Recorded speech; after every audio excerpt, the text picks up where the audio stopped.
And welcome back, everyone, to Beyond the Forecast. I am Chief Meteorologist Michael Stevens, and today is our last day of National Boater Safety. And so we're going to be talking more about our amazing waters around the Great Lakes, but also invasive species, and then also air and water temp, and also it's Viewer Question Friday. So first, we're going to dive into an interview with meteorologist Haley Fischetti, interviewing Kevin Walters. He is the aquatic biologist there with EGLE, and he's going to talk about what you should be doing if you're hopping from lake to lake with boats, but also what you need to be on the lookout for when it comes to invasive species in the Great Lakes. And then next, meteorologist John Gross breaks down the difference in air temperature and water temperature and how that impacts you on the daily basis. And then we're going to have Viewer Question Friday to end the show as we head into Memorial Day weekend. So before we get to all of that, let's start with the fun stuff here with this day in weather history. Now, this day in weather history might have been, it's been chilly, right? We're going into Memorial Day weekend, and it's not going to be anywhere near where the unofficial kickoff of summer should be. But check this out. On this day, May 23rd, 1882, Iowa saw a late season snow which blanketed eastern Iowa with 4 to 6 inches of snow. We complain when we get snow on Mother's Day. May 23rd, well to our southwest, they saw 4 to 6 inches of snow. Man, no thank you. 1882 can keep that. Yesterday, trivia time, we wanted to know, what is the highest wind gust ever recorded? Was it 187 miles per hour, 205 miles per hour, 253 miles per hour, or 298 miles per hour? Well, 253. That is one I had to look up. I did not know that one. So there you go. 253 miles per hour. Now today, we want to know, what is the deepest point of Lake Michigan? Is it 925 feet, 1,000 feet, 900 feet, or 985 feet? QR code right there. Use your phone, click it, you can go answer, or you can answer on your own at home. Bonus question though, extra credit, if you will. Where is that point located in Lake Michigan? We'll give you the answer Tuesday. We do not have a show on Memorial Day. We will be back next Tuesday with more Beyond the Forecast. So that is when we'll have the answer to the deepest point in Lake Michigan. All right, viewer photo of the day, always brought to you by Great Rooms. Today, this picture comes to us from Valerie Harmon. This is an absolutely beautiful picture of a sunset from Onekama over Lake Michigan. So thank you so much, Valerie, for sending in this just gorgeous picture. Again, why Michigan special? Because we get views like that. And it's not in just one spot. It's all over the state. So thank you so much, Valerie, for sending in that absolutely gorgeous photo. And thank you to Great Rooms for sponsoring Viewer Photo of the Day. All right, let's jump into it. Meteorologist Haley Fischetti sits down with the aquatic biologist Kevin Walters to talk about invasive species as we get ready for those warmer months. We'll have that coming up right after the break. Welcome back to Beyond the Forecast. It's meteorologist Haley Fischetti, and today I am joined with Kevin Walters, who is an aquatic biologist over at EGLE, to talk about aquatic invasive species. Thank you so much for joining me today, Kevin. Yeah, happy to be here. Thank you. Yeah, so we were talking about boating safety this past week, waters, everyone trying to enjoy the warmer weather that's hopefully coming and getting their boats ready. And some things that people, especially first-time boaters, they don't really think about how to take care of their boat, and also what's in the water and how it can affect the land and just waters around them. So if you could you just explain maybe some aquatic invasive species that you might see in waters here in northern Michigan? Yeah, unfortunately, there's a lot of invasive species that you could encounter when you're out on Michigan's waterways, and particularly in northern Michigan. Some of the most common things that we now have that are very widespread in Michigan are zebra mussels. Folks might be aware of those. They're a small, sort of look like a clam. They have two shells and zebra stripes, black and white stripes on those shells, zebra mussels. Another is an aquatic plant called Eurasian water milfoil. It's from Europe and Asia, so not native here to Michigan. And it is a submerged aquatic plant that can quickly outgrow and outcompete our native plant species and can become a real problem in Michigan's lakes and rivers. It crowds things out. It creates a lot of shade for anything trying to grow below it. and it takes up water space for swimming, for fishing, and for fish and other critters that like to use the water. Yeah, which is definitely things we want to avoid and limit. How do boats or kayaks, or honestly, even people just swimming, kind of affect the spread of these invasive species? Yeah, well, particularly for aquatic plants, invasive aquatic plants, most people know that plants can grow from seeds, but a lot of invasive aquatic plants, not only can they grow from seeds, but they can grow from something called fragmentation, or pieces of a plant that get broken off, can reroot, grow new roots, and become a new plant. And so if you're swimming or boating or fishing in water that has invasive plants in it, and a piece, even a really small piece of a plant gets caught on your anchor line, in your boat's propeller, on your fishing lure or fishing line, and you're not aware of it and you don't remove that, when you move to another water body, if that plant hasn't completely dried out, which, believe it or not, takes several days to do, and then it falls off in a new water body, it can then reroot and start a new population of that plant in a different water body. And so things get spread inadvertently. We say sometimes through hitchhiking is the term we use, inadvertent or unintentional hitchhiking by invasive species. Right, yeah, and that's kind of puts a lot of pressure on people who have boats. Maybe you might want to take a second and think, "Oh gosh, did I do that one time?" How are there ways that maybe, especially first-time boaters, how can they prevent something like that from happening? Yeah, so we teach 3 simple words to remind people and give them the steps they need to do to prevent the spread of invasive species. And those 3 words are clean, drain, and dry. So we tell people to clean their boats, trailers, and equipment. Take a 360-degree walk around your boat and trailer after you pull it out of the water, and remove anything that's not supposed to be there, whether it's pieces of plants, whether it's woody debris, whether it's mud, anything that didn't come in on your boat, remove it when you leave. So that's the cleaning step. We tell people to dry or drain their boats. So pull your drain plugs, empty your bilges, run your bilge pumps, and remove, if you have a wake boat that has ballast tanks, leave that ballast water in the lake where you picked it up. Don't transport it between lakes. And then that last step was dry. So dry is kind of a different term, because you can towel dry or hand dry your boat as you remove it from the lake, or you can let it air dry, maybe at home in your driveway or your garage for a time, so that again, plant fragments, things like zebra mussels, have time to dry out and therefore die before they can be introduced to a new body of water. So clean, drain, dry are the 3 simple steps. Easy and simple. You can't forget it. Clean, drain, dry. Now, I know, talking about zebra mussels and some of those invasive plants, we do get viewers actually who message in saying that they see them, and it is kind of an annoyance, especially as we all start getting into the water. I'm curious, is there programs that EGLE and you are working on to maybe help stop the spread, but also maybe clean up the spread of these invasive species? Yeah, so if people see things that they think are invasive, or maybe they're very good at identifying things, they can report those to us at michigan.gov/invasive species.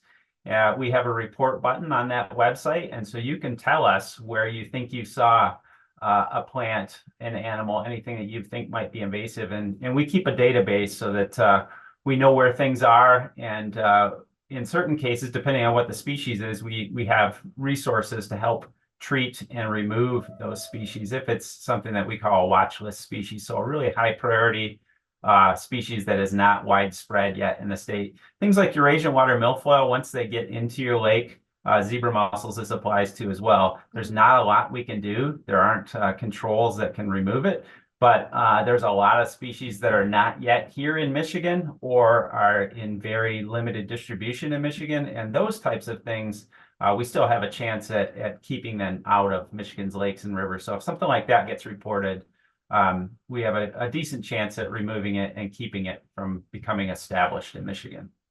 Awesome. Well, thank you so much, Kevin, for answering these questions. You gave some great tips: clean, drain, dry, and also if anyone who's boating and can identify maybe some of these invasive species, they can help prevent it and help stop the problem, I should say. So thank you so much, Kevin. We'll have more information. We'll even send that link out too for the Michigan, so people can report if they see anything on our website. Thank you so much for joining me today. Thank you very much. Have a great day. Thanks, Kevin. Thanks, Haley. Thank you for that insight on invasive species. Now, coming up, meteorologist John Gross is going to take us into the difference between air and water temps. We'll have that coming up right after the break.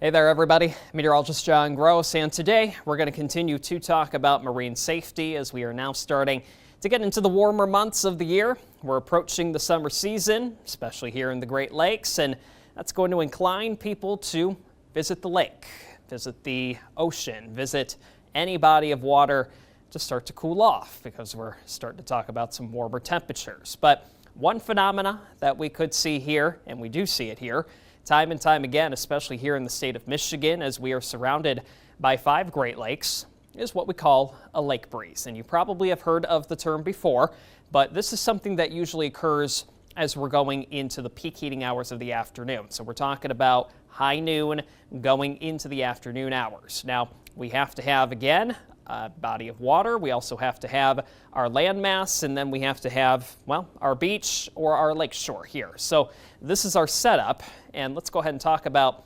temperatures as we're going into the peak heating hours of the afternoon. So let's go over the science real quick on why we do see the lake breeze occur. So temperatures over the water usually colder, at least compared to temperatures throughout our landmass, and that's because the land during the afternoon hours, it starts to warm up a lot quicker versus the temperatures that we usually do see over the water. So remember that warmer air, it's more buoyant, it wants to freely rise.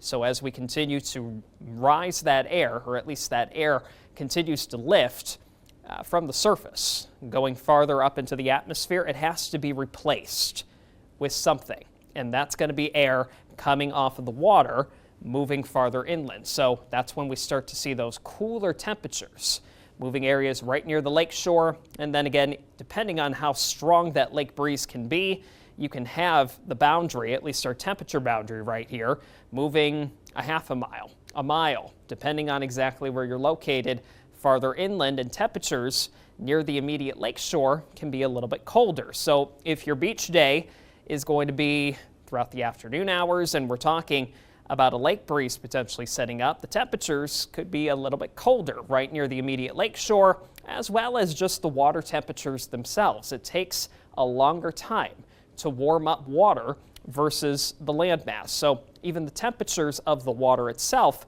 can be a little bit colder too. So that can be potentially a shock to the body. We can also, in some instances, depending on how cold that differentiation in the temperature is, you could talk about hypothermia potentially. So just things to keep in mind if you're going to be heading out to the beach and we have the chance for a lake breeze to set up, because this is, again, is our lake breeze, or it's labeled here as a sea breeze boundary, but it's the same philosophy, just any body of water right near our landmass. And then again, you could be talking about the coastline, you could be talking about the sea, you could be talking about the lake shore, whatever it might be. But again, as we're getting into these warmer months, just things to keep in mind. We're usually, again, during the peak heating hours, especially going into the early to mid-afternoon, you could talk about those temperatures a little bit colder right near the immediate lake shore. And just something else to keep in mind if your plans potentially take you in the water. For anything, maybe doing some jet skiing, getting out on the boat, or maybe you're just doing some swimming, it's always a good idea to make sure that you're checking in with the marine forecast, and not only the temperatures of what we could see in the air right near the immediate lake shore, but also the water temperatures themselves. Because remember, water, it takes a lot longer for it to warm up versus the temperatures that we see farther inland. I'm meteorologist John Gross reporting for Beyond the Forecast. Thanks, John. Now, coming up next, it's Viewer Question Friday. You take one of your questions and we break it down. We'll have that coming up right after the break. And welcome back, everyone, to Beyond the Forecast. Now, every Friday, we dive into questions that people have been asking us, whether it's super complicated science weather, or if it's just something that is so basic that we might not think in our meteorology heads, oh, we should probably explain that. Even though it's very simple to us, it might not be very simple to you. So we reached into the bag and pulled out some questions, and this week we pulled out a question that asked, with snow, why do some spots get so much more and they're just like a mile away from somewhere that doesn't get a ton of snow? Well, a lot of it has to do with lake effect and also the wind direction. If the wind direction is just set right there, it's not going to generate snow even a mile away for some spots. And meteorologist John Gross broke this down with one of our segments just a little bit ago about lake effect. Check it out. Lake effect snow.